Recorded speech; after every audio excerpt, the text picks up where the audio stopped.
What is up, my fellow creepers and things that go bump in the night? Welcome back yet to another episode of Creature of the Night. I am your host, Toxin, of course, your friend, the neighborhood sinner. I know I missed it already, but like they always say, better late than never. and I'm speaking, of course, of Cinco de Mayo. And now, it took me a while, like, what am I going to do? Am I going to do a typical, like I've been doing, where it's a movie that's called Cinco de Mayo or has to revolve around Cinco de Mayo? But fuck, what is it? You know, Mexican Independence Day. It's all about drinking, apparently.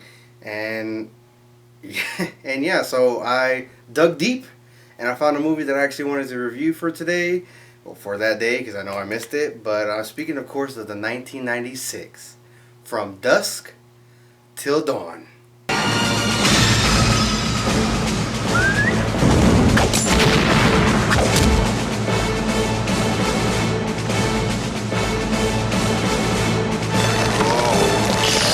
Starring Harvey Keitel.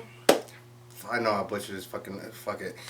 The Mush George Clooney, Juliette Lewis, and of course that crazy motherfucker Quentin Tarantino. Director Robert Rodriguez. Get it out to the Mexicans. Writers Robert Kurtzman, and again that crazy bastard Quentin Tarantino. If you haven't seen a lot of Robert Rodriguez's or even Quentin Tarantino's for that matter's film, it's a lot of blood, it's a lot of gore, but it has like pretty decent storytelling, and it's a lot of action. But my favorite movie by Quentin Tarantino is has to be Reservoir Dogs. But you know, him starring in this and coming out as the crazy brother, it was just perfect, guys. From Dusk Till Dawn. It's kind of in the title, From Dusk Till Dawn, fucking vampires. It has to do with vampires, but you don't get that until like maybe like a little bit like halfway into the movie. You meet these brothers, the Gecko Brothers. You know, George Clooney is, I think, Seth, and then Quentin Tarantino is Richie. I think this is his fucking name, Richard, whatever the fuck. Yeah, I got that mad vibe from them, that Mice of Men. You know, where one guy, not necessarily, they weren't brothers, but one guy was looking after another guy because he was like, you know, he was kind of mentally disabled. He was a little slow, and it's similar in this where George Clooney is the brother who's just, I'm all about making my money, you know, getting away free, living the good life. Like I have moves I need to make. While Quentin Tarantino, not saying that he doesn't share that dream, but he is a sex offender, and he is hardcore sex offender. He has that delusions where every woman is telling him that they want him, so he has in his mind that they're telling him this, so he goes and does what he's gonna do, and it doesn't matter what you say, because in his head you want him, and he's not gonna stop till he gets what he wants. Their dynamic as brothers was pretty amazing. You know, you definitely got that older brother looking out for the younger brother, and you know, probably goes back to where he promised his parents where he was gonna do that, and no matter what his little brother did, that's his brother, that's his blood. He's gonna protect him, and he's gonna make sure he covers for him in any way possible. And then even when getting to the point where they finally make it into Mexico after taking a family hostage, which is Harvey and Juliet, and I forget the son's name, come into play, where he kidnaps them and forces them to take them to Mexico after they robbed this big old bank, killed a bunch of rangers and a bunch of cops, and even took a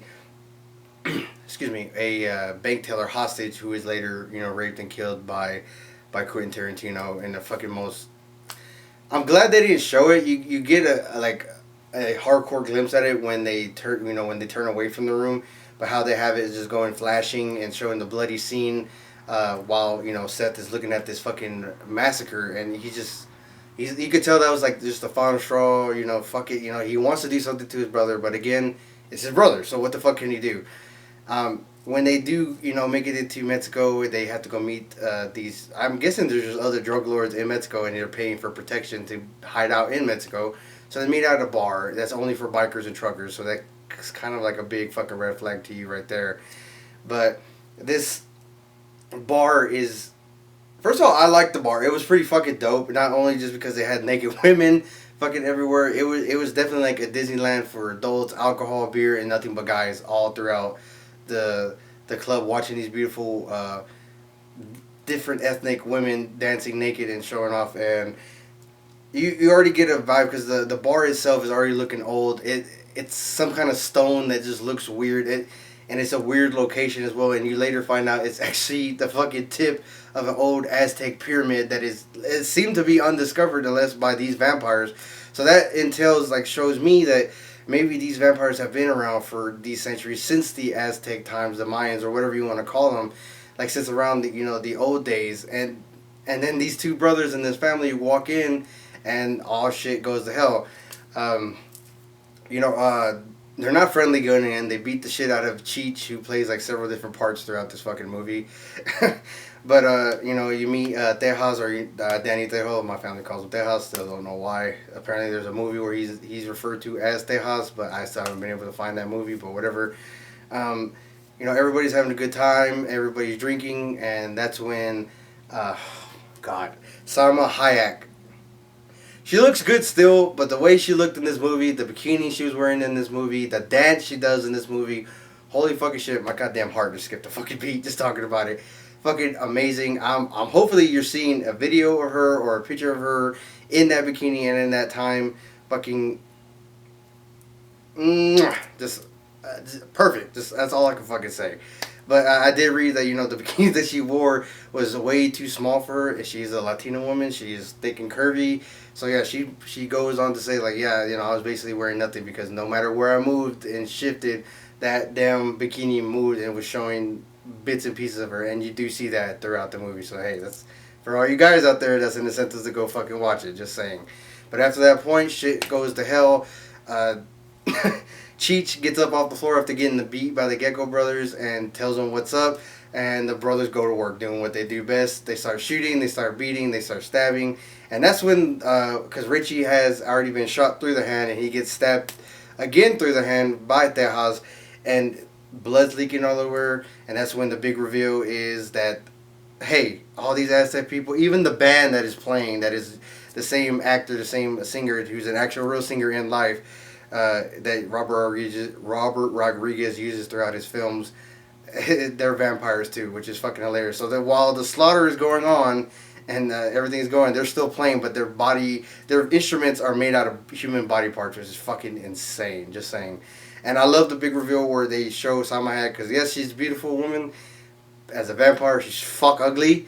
But at the beginning of her dance, she has a big old boa around her neck.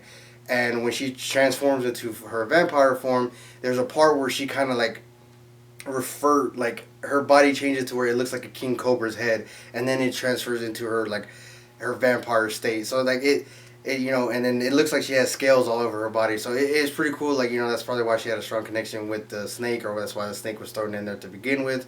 And they lock the doors and dinner is served, as they say. And Tom Savini and I forget the other guy's name because they're in the movie too, but they're actually makeup artists. The shit that they did on this film was fucking beautiful. The way they made the vampires look was amazing. A lot of them, the faces were of actual bats. If you go and look at different species of bats, their face were on these women at one point, and their screeching and all that, like their echolocation of the bats was pretty fucking spot on. And of course, you know, why not throw out fun? Where there was one where it was an overweight girl, and her stomach actually transformed into a mouth. So not only did she have a mouth up here, she had a mouth on her stomach, and it looked like by the time that you got to her, it looked like she was already had been feeding from that. So that seeing the different styles in vampire and putting all these people fucking crazy ideas into this one movie, how it fucking worked was amazing. I loved it. I loved every bit of it. You know, I'm a werewolf guy, but I do love my vampires. It's just they're second running to me. But this movie hit it spot on. I loved it. I love the terror. There's a lot of blood. There's a lot of boobs. There's a lot of nudity.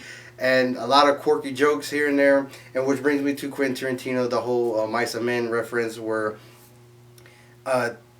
Richie is actually bit by Salma Hayek. So he slowly turns into a vampire. And Quentin Tarantino's already like a fucked up looking dude. He's a little weird looking. And he's one ugly motherfucker as a vampire. I'm just saying. I'm probably cussing a lot more in this video than I am that, but I love this movie. It's probably like maybe the third or fifth horror movie I've seen in my life growing up, so, you know, it holds a special place in my heart for it, of course. So, and then, you know, he doesn't let anybody kill his brother. He drives a stake through his heart, and, like, I love that line that he gives when he's like, hey, this is the peace and death I couldn't give you in life, you know. Just showing again all the fucking shit that probably George Clooney had to do growing up as this guy, as his fucking brother, and the shit that he probably had to cover him for throughout the years. So it was awesome, guys. A lot of action, a good storytelling. The makeup was fucking amazing. I loved all the actors in it, even the mush George Clooney. He did a pretty fucking badass job in this movie. But yeah, dude, it was damn very, very well done, guys. It gets 2 thumbs up for me, 10 out of 10. I know everybody's opinion is different, but let me know what you thought about this film. And I do believe I saw it on Hulu, maybe HBO Max. I'm not entirely sure. One of those guys. So let me know what you thought about the film. Let me know what you thought about this video, guys. Leave your comments down below. And like I always say, like, subscribe, comment, share the shit out of my videos, guys. 153 is my count right now. Let's fucking get it up higher, guys. I need your support. Just because you didn't like this video doesn't mean nobody else will. Guys, if you're not sinning, especially in this fucking film, you're not having fun. Beware the moon, guys. Rock on.